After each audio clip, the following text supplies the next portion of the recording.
In the late summer of 1948, in a small valley pocketed in the vastness of Montana, the locals thought Earl Janssen had finally lost his mind. Every day they'd see him out at the old, abandoned gas station on the county line, a place that had been derelict since before the war. He wasn't fixing the building, he was digging. Methodically, with a pick and shovel, breaking up the cracked concrete apron around the forgotten fuel pumps. People talked. At the trading post, over coffee, they'd shake their heads. He'd bought the worthless 1-acre plot for cash, a handful of bills nobody thought the land was worth. Now he was spending his days in the dirt and ruin. They decided he was broken. Maybe something from his time in the service, they whispered. A man doesn't just start digging up a gas station for no reason. And when the winter of 1949 hit, a winter that would be written down in books, a winter of impossible cold and relentless wind, that crazy hole in the ground would prove to be the difference between survival and surrender. If you want to see the number that made the county's best builders go silent, the number that changed how everyone in that valley thought about winter, stay until the end. What did this quiet outsider understand about heat and cold that every expert in the valley had missed for 50 years? If you enjoy stories of quiet competence and proven engineering, consider subscribing. And drop a comment to let us know where you're watching from. Earl Janssen wasn't trying to revolutionize anything. He was a 42-year-old former Navy Seabee, a man with calloused hands and more lines around his eyes than his age suggested. He and his wife, Margaret, and their 2 young daughters, Sarah and Emily, had arrived in the valley the previous year.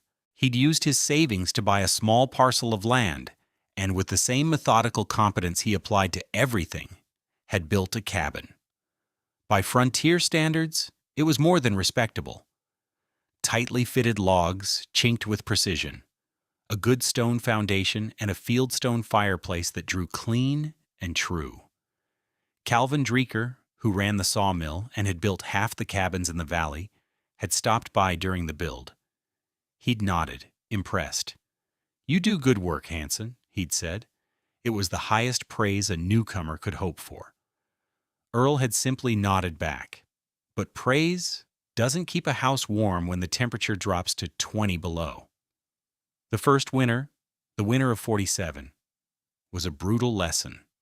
It wasn't a record-breaking winter, just a normal, grindingly cold Montana winter, and it nearly broke them. Earl burned through 4 cords of wood before February. He was up every 3 hours in the dead of night feeding the firebox, trying to keep a bed of coals alive until morning. It was never enough. The cold was a physical presence in the cabin. It seeped through the walls. It poured down from the ceiling. His daughters, Sarah and Emily, slept in their coats, huddled under a mountain of blankets. Margaret spent her evenings stuffing rags and old newspapers along the baseboards and windowsills, a futile daily ritual. In the morning, the rags would be frozen stiff, rimed with frost that had condensed from their own breath. The water bucket in the corner of the main room was solid ice by sunrise. The temperature inside the cabin rarely climbed above 50 degrees. On most days, it hovered in the low 40s. It was a life of shivering, a life of perpetual, gnawing cold that settled deep in the bones. Earl watched his daughters' faces grow pale, their hands raw and chapped. He watched the exhaustion wear on Margaret. He was a builder, he was a provider, and his family was cold. The thought was a constant dull ache. He started observing. He wasn't an academic, but years in the Seabees had taught him to analyze problems with a ruthless practicality. He noticed how the wind, more than the temperature, seemed to dictate their misery. A calm, 10-degree day was manageable. A windy, 20-degree day was brutal. The wind, he realized, wasn't just chilling the air, it was a thief. It was actively stripping heat from the log walls, pulling BTUs out of the wood faster than he could pump them in with the stove. His well-built cabin was a giant, leaky radiator, bleeding warmth into the endless Montana sky. He'd lie awake at night listening to the wind howl, feeling the drafts on his face. And he'd think. He thought about his time in the Aleutians during the war, building bases in the frozen tundra. They'd built Quonset huts, simple metal arches. But they didn't just plop them on the ground. They dug down. They used the earth itself as a shield. The ground, a few feet down, wasn't warm, but it was stable. It was a constant 50 or 55 degrees, whether the air above was 80 in the summer or 40 below in the winter. The insight struck him not like a lightning bolt, but like the slow, dawning realization of a fundamental truth. He wasn't fighting the cold. He was fighting the air. He was fighting the wind. The problem wasn't his stove. The problem was his envelope. He was trying to heat a tent in a hurricane. His plan began to form. It was simple. And to anyone else, it would look like madness. He remembered the abandoned gas station, the concrete slab. Concrete meant a foundation. A gas station that old might have had a service pit. Or better yet, a cellar for storing oil and tires. A concrete box already in the ground. A box shielded from the wind. A box buffered by the steady, inexhaustible thermal mass of the earth itself. He wasn't going to fight the winter. He was going to hide from it. That spring, he walked into the county records office. The 1-acre plot with the derelict station was owned by a bank in another state. It was a forgotten asset, a number on a ledger. He offered them $75. They accepted without a counteroffer. The work began. The neighbors saw him clear the brush and haul away the rusted hulks of the old pumps. Then he started digging. He found what he was looking for under a section of the concrete slab that had cracked and heaved. A square-cut hole with a rotted wooden ladder leading down into the dark. It wasn't a service pit. It was a root cellar. A big one, about 15 by 20 feet, with poured concrete walls and a dirt floor. It was damp, musty, and smelled of earth and decay. To Earl, it was perfect. His materials were sourced with the same pragmatism. He spent $60 on a load of surplus lumber from a decommissioned army post, studs, planks, and sheets of fiberboard. He bought a few rolls of tar paper and several buckets of coal tar sealant. A small, efficient cast iron stove, the kind used in laundry rooms, cost him another $15. Total cost, including the land, just under $200. The construction was a masterclass in low-tech, high-concept engineering. First, he dealt with the water. He dug a sump in the corner of the dirt floor and laid a 6-inch bed of coarse gravel across the entire cellar, creating a drainage field. He then poured a thin 4-inch concrete slab over the gravel, sloping it gently toward the sump. The cellar would stay bone dry. Next, he addressed the walls. He didn't try to seal the concrete from the inside. That would just trap moisture. Instead, he built a house inside the house. He framed out a complete, freestanding wooden structure within the cellar. A small, 2-room cabin, leaving a full 2-foot air gap between his new wooden walls and the old concrete cellar walls. Now, here's what made this actually brilliant. That 2-foot air gap was the heart of the whole system. The concrete walls of the cellar were in direct contact with the surrounding earth, which held a stable temperature of around 55 degrees Fahrenheit year-round. This meant the air inside the cellar, in that 2-foot gap, would also stabilize near 55 degrees. It was like wrapping his new home in a thermal blanket woven from the earth itself. He was no longer fighting a war against minus 40-degree air. His enemy was now a mild 55 degrees. The amount of energy needed to heat his small, insulated inner cabin from 55 to a comfortable 68 was a tiny fraction of what it took to heat a conventional log cabin from minus 40 to even a survivable 45. But he wasn't done. He knew that a sealed underground space was a recipe for stale air, condensation, and sickness. A fire needs to breathe, and so do people. So he engineered a ventilation system. He cut a low intake vent through the cellar wall on the west side, running a 4-inch pipe down through the air gap to the floor of the inner cabin.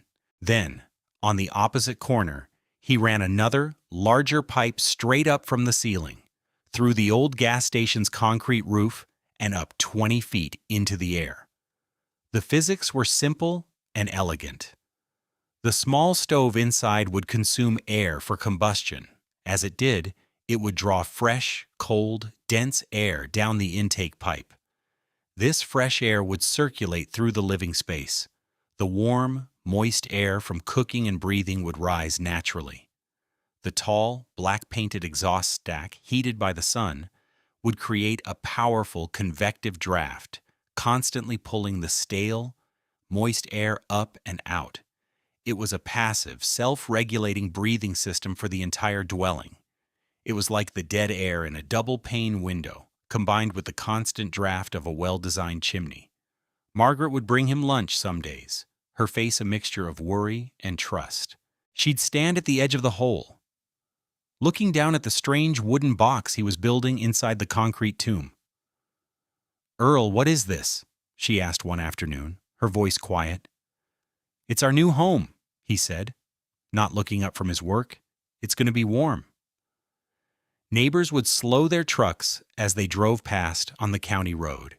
They'd see the tall, strange metal pipe rising from the ruins. They'd see Earl, covered in dirt, hauling lumber down into the ground. They'd shake their heads and drive on, the story getting better with each telling.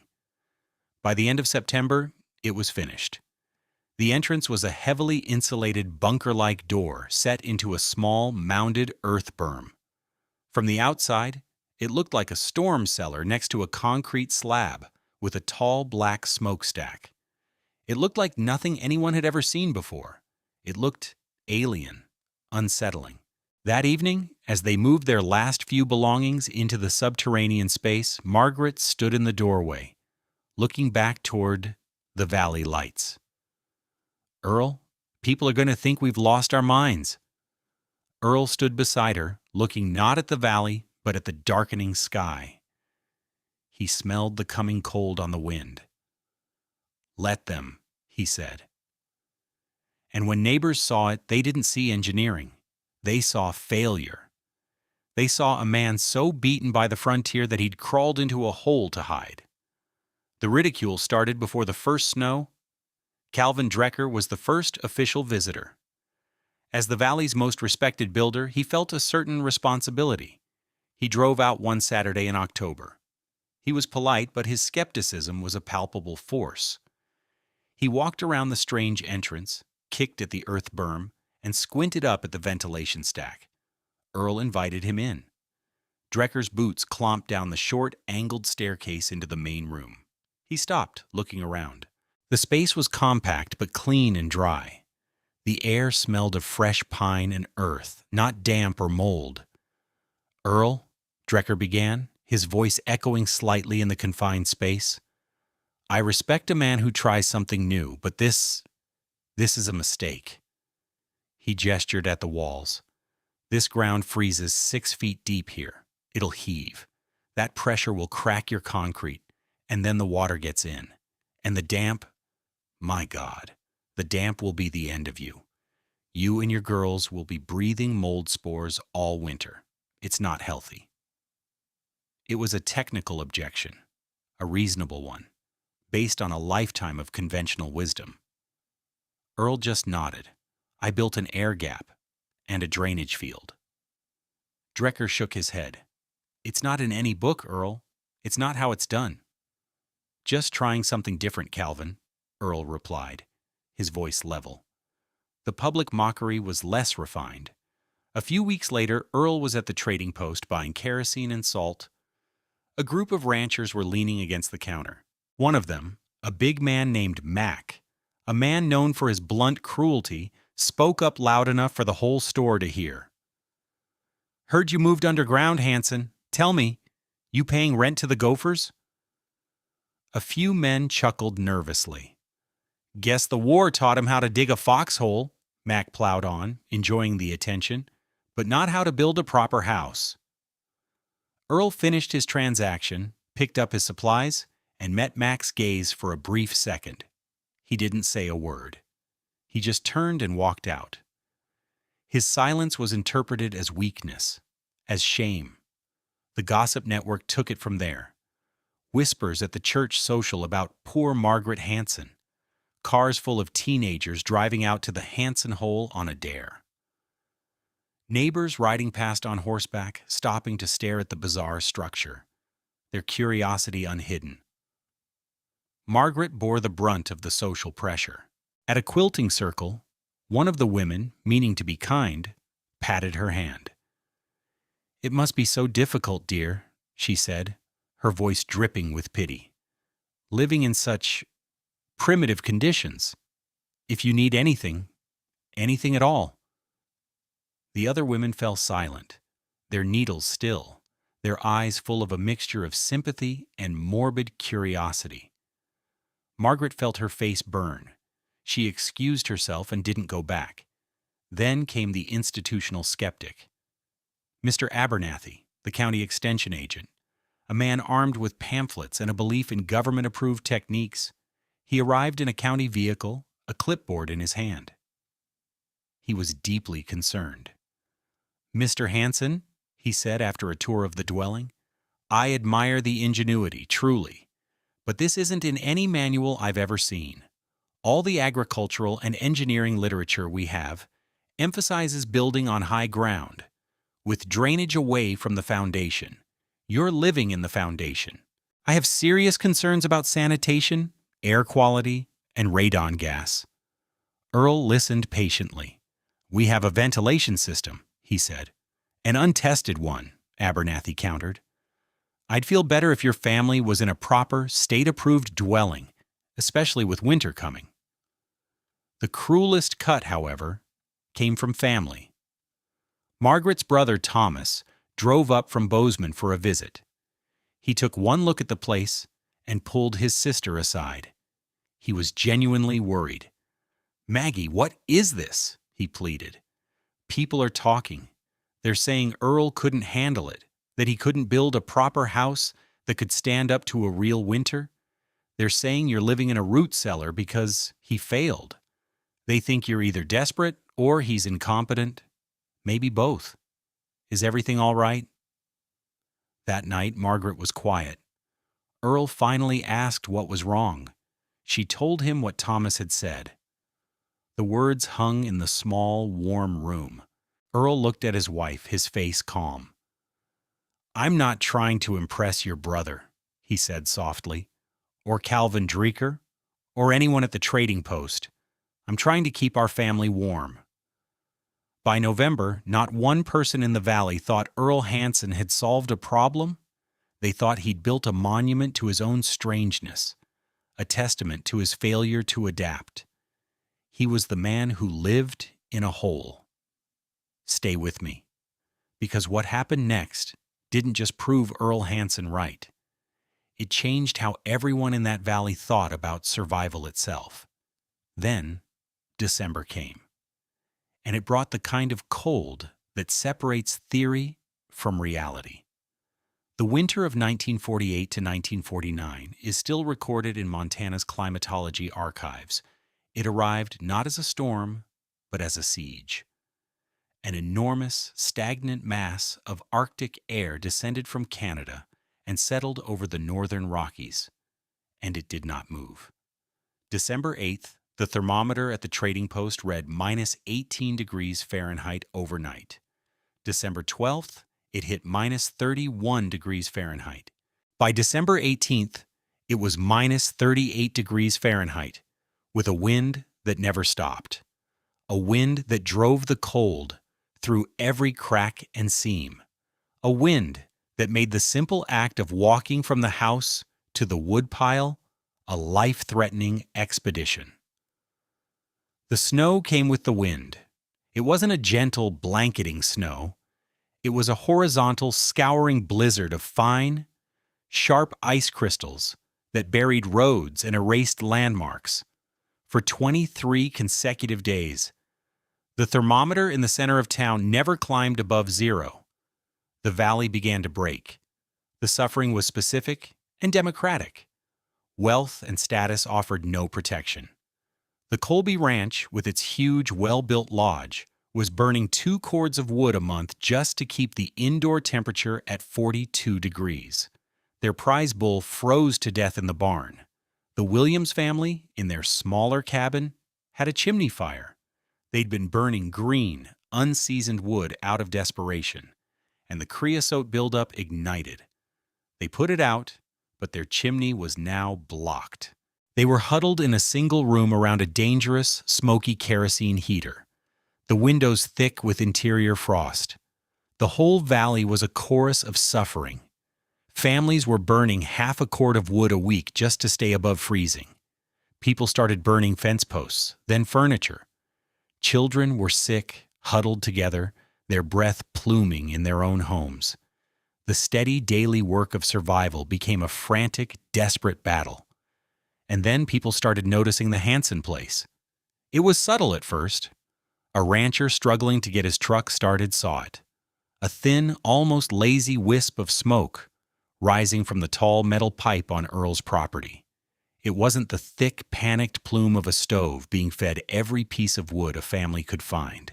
It was a steady, calm, efficient little breath of smoke. Another neighbor, making a dangerous trip for supplies, passed the property during a brief lull in the wind. He saw Earl. He was outside in a jacket and a hat, but not the layers of parkas and scarves everyone else wore as armor. He was calmly splitting wood, not huge logs, small pieces, kindling almost. The pile he was working on was shockingly small. The man slowed his truck, staring. It didn't make any sense. The man who lived in a hole in the ground was behaving as if it were a crisp autumn day. He wasn't just surviving. He looked comfortable. If you're still here, stay with me, because the number that came out of this strange underground shelter didn't just surprise the valley, it rewrote the rules.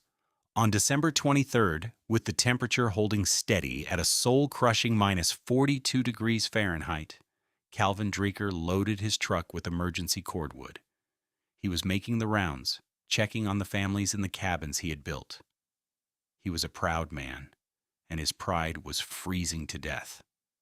His best work, his tightest builds, were failing. He was delivering wood to families who were supposed to be fine. He decided to check on the Janssens. He didn't bring wood. He wasn't sure what he'd find, but he suspected it was grim. He expected to find a family in desperate, silent trouble. He parked his truck and waded through the deep snow to the small, mounded entrance. The wind was a physical blow, stealing his breath. He pounded on the heavy, solid door. The door swung inward. Margaret Janssen stood there, and the warmth hit him. It wasn't a blast of heat. It was a soft, enveloping wave of dry, comfortable air. It hit him like stepping from the dead of winter into a mild spring afternoon. He blinked, disoriented, the brutal cold at his back a stark contrast to the impossible comfort before him. "Calvin," Margaret said, her voice calm, "come in. You look frozen." He stumbled inside, out of the wind, and his eyes, adjusting to the lamplight, saw the image that would become a legend in the valley. Behind Margaret, through the opening to the main room, Drecker saw the 2 Janssen girls. They were sitting at a small wooden table, drawing on pieces of paper. They were wearing simple, short-sleeved cotton dresses, not coats, not blankets, dresses. Drecker stared. His mind couldn't process the scene. He had just left a family, the Millers, huddled under every blanket they owned, able to see their breath, their cabin, a frigid 38 degrees. And here, in a hole in the ground, were children in summer clothes. His voice was hoarse. "Margaret, is everything all right?" She smiled, a genuine, untroubled smile. "We're fine, Calvin. We're managing just fine. Earl's just in the back." Drecker's gaze swept the room. It was small, but it was a picture of serene domesticity. There was no frost on the walls, no frantic energy, just peace. His eyes landed on a simple wall thermometer hung on a nail far from the stove.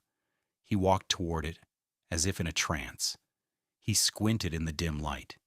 The mercury sat clearly on the line for 68 degrees. 68 degrees. He stared at the number, his brain refusing to accept it. He looked from the thermometer to the placidly playing children and back again. 68 degrees, while outside the world was frozen at 42 degrees below zero. A difference of 110 degrees. It was not possible. Earl emerged from the small second room. "Calvin," he said, his tone even. Drecker turned slowly. "Earl, what in God's name have you done here?" "Just kept the wind off us," Earl said simply. "Your fuel?" Drecker stammered. "How much are you burning?" "About a 5-gallon bucket of wood a day," Earl said. "Maybe a bit more at night." Drecker sank onto a stool, his mind reeling. "A bucket a day?" he whispered. "People are burning half a quart a week to stay in the 40s. A bucket?" The narrator lays it down. The Colby Ranch, burning over 2 cords of wood per month to hold an average of 42 degrees. The Williams cabin, struggling with 1.8 cords per month to barely reach 48 degrees, with dangerous smoke and chimney problems.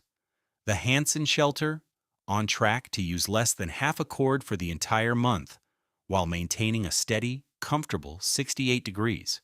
The difference wasn't incremental, it was categorical. It wasn't a better-built cabin. It was a different category of existence. Drecker stood up. He walked to the inner wall and laid his palm flat against it. It was dry and warm to the touch.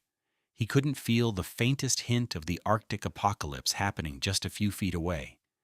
He looked at the small, simple stove, barely idling, sipping fuel. He looked at the healthy, warm children, oblivious to the fact that their comfort was a miracle. He turned back to Earl Janssen. The mockery, the skepticism, the pity, it all fell away, replaced by a staggering, humbling awe. He looked at this quiet man he and the whole valley had dismissed as a fool.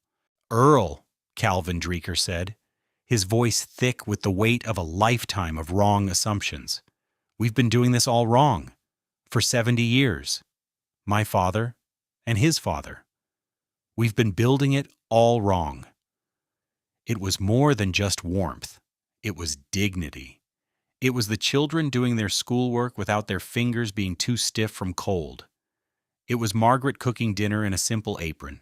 Not a heavy coat. It was the family sleeping soundly through the night under a single blanket each, not shivering under a suffocating pile. Earl Janssen's strange hole in the ground hadn't just kept his family alive. It had allowed them to live. It turned winter from something to be survived into just another season. When the roads finally cleared in late January, Mr. Abernathy, the extension agent, returned. He came armed with a calibrated thermometer and a hygrometer. He came as a skeptic determined to document a failure. He left as a convert, his clipboard filled with impossible numbers. He measured the temperature. He measured the humidity. He documented the fuel consumption. The data was irrefutable. Earl, it turned out, had kept meticulous records from the start.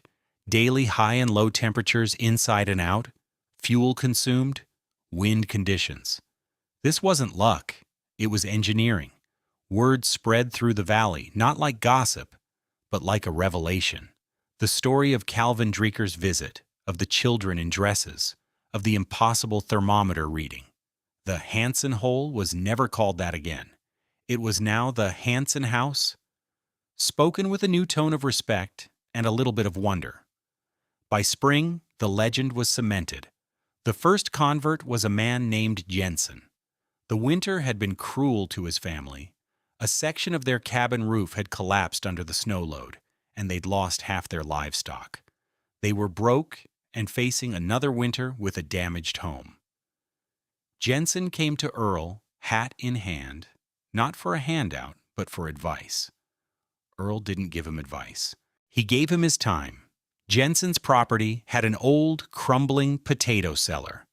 Together, the two men spent the summer excavating it, shoring it up, and building a smaller, simpler version of the Janssen house inside. Earl showed him how to create the air gap, how to engineer the ventilation.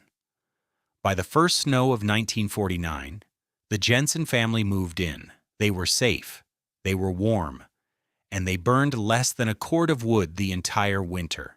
The principle was proven replicable. That was the turning point. The following summer, the valley changed. You could see it everywhere. No one else dug a full subterranean house, but the principle started showing up.